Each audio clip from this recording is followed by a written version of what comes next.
Hello guys and welcome back to our YouTube channel. Today we're going to be learning how you can fix the Instagram bio link not working problem. But before getting started, remember to support our channel, hit the like button, subscribe and turn on your notification bells. Without further ado, let's get started. First, open the Instagram app on your mobile.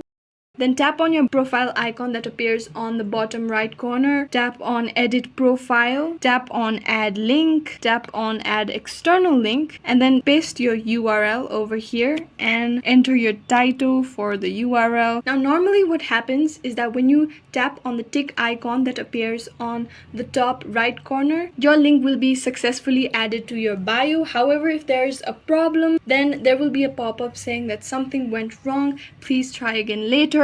And now we're going to learn how to fix that. For that, what you're going to do is long press on the Instagram app, tap on app info, and then at the bottom of your screen you can see the force stop option. You tap on it, confirm that you want to force stop. Now that you've forced stop, now you tap on storage, tap on clear data, tap on clear cache, confirm that you want to clear cache, then retry opening the Instagram app. Again, tap on your profile, tap on edit profile, and then tap on links, tap on add external link. Now that you've cleared your cache, your Instagram bio link should be working. If it's still not working, what you should make sure is that you have the latest version of the Instagram app, and that's how you solve the Instagram link not working problem. I hope this video was useful. If you have any questions, let us know in the comments down below, and thanks for watching.